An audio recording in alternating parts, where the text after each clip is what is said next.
메리 크리스마스! 메리 크리스마스! 기쁘고 행복한 성탄절 되길 바랍니다. 교회에서 예배 드리지는 못하지만 우리 온라인으로 성탄절 예배 잘 들으실 수 있기를 바랍니다. 오늘 우리가 함께 나눌 말씀은 천사들이 전한 기쁜 소식입니다. 우리 함께 성경 말씀 누가복음 2장 10절 11절 찾아서 함께 읽도록 하겠습니다. 자, 함께 읽겠습니다. 시작! 천사가 이르되 무서워하지 말라. 보라, 내가 온 백성에게 미칠 큰 기쁨의 좋은 소식을 너희에게 전하노라. 오늘 다윗의 동네에 너희를 위하여 구주가 나셨으니 곧 그리스도 주시니라. 아멘. 여러분, 아까 메리 크리스마스 우리 함께 성탄절 인사했죠? 여러분, 근데 이 메리 크리스마스가 혹시 무슨 뜻인지 아는 친구 있어요? 자, 퀴즈예요. 자, 메리가 무슨 뜻일까요? 메리. 개 이름일까요? 아니에요. 메리는 기쁜, 기쁘다, 행복하다 그런 뜻이에요. 자, 그러면 크리스마스에서 크리스는 뭘까요? 크리스. 영어로 예수님. 맞아요. 크라이스트. 예수 그리스도. 예수님을 말하는 거예요. 그럼 마지막 크리스마스. 마스는 뭘까? 마스. 마스가 무슨 뜻일까요? 미사라는 말이에요. 미사. 예배라는 말이에요. 예배. 그래서 이 메리 크리스마스 무슨 뜻이냐면 예수님의 탄생을 기뻐하면서 예수님께 예배하는 날, 그날이 바로 크리스마스입니다. 여러분, 예수님을 예배하면서 정말 기쁘고 행복한 크리스마스 성탄절 되시기를 바랍니다. 오늘 성경 말씀에 천사들이 전한 아주 기쁜 소식, 기쁜 성탄의 소식이 오늘 말씀에 기록되어 있어요. 여러분, 천사들이 어떤 소식을 전해주었죠? 우리 다시 한번 읽어볼까요? 시작! 천사가 이르되 무서워하지 말라. 보라, 내가 온 백성에게 미칠 큰 기쁨의 소식을 너희에게 전하노라. 오늘 다윗의 동네에 너희를 위하여 구주가 나셨으니 곧 그리스도 주시니라. 아멘. 큰 기쁨의 소식.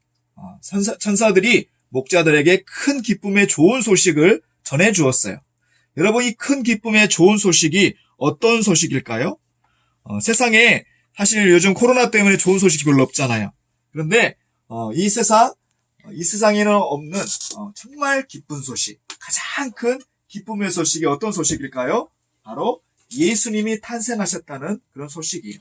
온 세상을 구원하시고 온 인류에게 진정한 평화와 기쁨과 행복을 주신 예수님께서 태어나셨다고 하는 이 소식처럼 더 기쁜 소식 없는 거예요. 그래서 우리가 성탄절 메리 크리스마스 하면서 인사하면서 우리 주님께 예배 드리는 거예요. 여러분, 이 기쁨이, 성탄의 기쁨이 여러분들에게 함께 하시기를 축복합니다. 여러분, 이 기쁜 소식을 처음 들은 사람들이 누구인지 알아요? 오늘 말씀에 나오는 목자들이에요. 자, 목자들이 들에서 양을 치고 있는데 천사들이 나타나서 이 기쁜 소식을 전해준 말씀입니다. 여러분, 그런데 이 목자들이 어떤 사람들인지 알아요? 우리는 보통 그냥 목자들 하면 낭만적으로 생각하는데 이 사람들 굉장히 어려운 사람들이에요. 사실 이분들은 도저히 기뻐할 수 없는, 도저히 행복할 수 없는 상황 속에 있어요. 왜냐하면 이 당시에 이스라엘 사람들은 그 나라를 로마라고 하는 나라에 뺏겼기 때문에, 우리나라가 일제에 잠깐 뺏긴 적이 있는 것처럼 이 당시 로마가 이 이스라엘을 나라를 뺏어서 나라가 없는 그런 큰 슬픔 속에 있었습니다. 특별히 나라도 없는 것도 서러운데 이 목자들은 그 당시 최하층 빈민층이었어요. 가장 가난하고 어려운 사람들이었습니다. 이 사람들은 양똥 냄새가 풀풀 나는 그런 옷을 입고 살았어요. 또 밤새워서 찬 이슬을 맞아가면서 양들을 지키며 일했습니다. 또 이들은 왕따 같은 사람들이었어요. 사람들이 가난하다고 무시하고 또 왕따시키던 그런 어려운 사람들이었어요. 자, 그런데 이들에게 하나님께서 가장 먼저 이 큰 기쁨의 좋은 소식을 전해주었을 때, 그것도 천사들을 통하여 전해주었을 때 이 목자들은 어떤 느낌이었을까요? 황홀했겠지요. 너무나 기쁘고 행복했겠지요. 너무나 기쁘고 즐거워서 이 소식을 마을에 달려가서 사람들에게 이 좋은 소식을 외쳤습니다. 여러분, 굉장히 중요한 말씀이에요.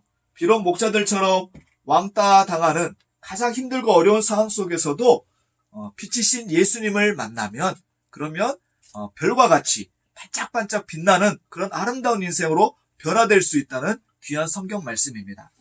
여러분, 이 말씀과 관련하여서 여러분 성탄 트리에 대한 말씀을 목사님이 잠깐 얘기해 드릴게요.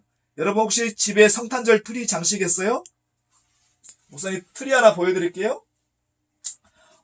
멋지죠? 이쁘죠? 목사님이 작년에 유럽에 코로나 터지기 전에 목사님 유럽에서 이탈리아에서 찍은 그런 성탄 트리 장식인데 정말 이쁘죠? 이게 엄청 큰 트리인데 여러분 이 크리스마스 트리의 유래를 아세요? 언제 이 크리스마스 트리가 시작된지 아세요? 종교개혁자 마틴 루터가 처음 만들었대요. 마틴 루터가 크리스마스 이브, 언제죠? 크리스마스 전날 밤에 홀로 숲속을 거닐고 있었어요. 그런데 저 멀리 아주 반짝반짝 아름답게 빛나는 그런 나무가 있었어요. 눈이 내린 전나무에 달빛이 비쳐서 평소에는 잘 안 보이던 나무인데 달빛이 비치니까 그 나무가 반짝반짝 아름답게 빛나고 있는 거예요. 그래서 마틴 루터가 그 반짝이는 전나무를 보면서 영감을 얻었어요. 우리 인생이 전나무와 같은 보잘것없는 인생도 예수님께서 빛을 비춰주시면 이렇게 반짝반짝 빛나는 인생이 될 수 있구나. 큰 깨달음을 얻고 집에 가가지고 전나무에다가 흰색 눈과 같은 그런 솜으로 장식하고 또 아름다운 반짝반짝하는 장식품들을 달아서 크리스마스 성탄 트리를 만들었다고 해요. 그리고 사람들에게 이 성탄 트리를 만든 그런 의미에 대해서, 이유에 대해서 설명해 주면서 빛으로 오신 예수님을 전했다고 해요. 여러분 오늘 귀한 말씀을 들었습니다. 목자들 가장 무시당하고 힘들고 어려운 사람들이었지만 그들에게 예수님의 밝은 빛이 비쳤을 때 그들은 반짝반짝 빛나는 인생이 될 수 있었어요. 숲속의 전나무와 같은 보잘것없는 나무도 빛이 비치면 그렇게 아름답게 빛나듯이 우리 인생도 여러분들의 삶이 비록 힘든 점도 있고 어려운 점도 있고 별 볼 일 없을 수도 있어요. 그러나 우리 인생에 예수님이 빛을 비춰주시면 성탄의 빛을 비춰주시면 우리 인생이 아주 별과 같이 빛나는 인생으로 바뀔 수 있다는 귀한 성탄절 말씀입니다. 여러분 이 말씀 새기면서 빛이신 예수님, 그 예수님이 우리 안에 오셨다는 것을 믿으며 여러분들도 하늘의 별과 같이 또 성탄 트리와 같이 반짝반짝 빛나는 아름다운 인생 되시기를, 또 이 성탄의 기쁜 소식을 많은 사람들에게 전하는 저와 여러분들 되시기를 예수님의 이름으로 축복합니다. 아멘.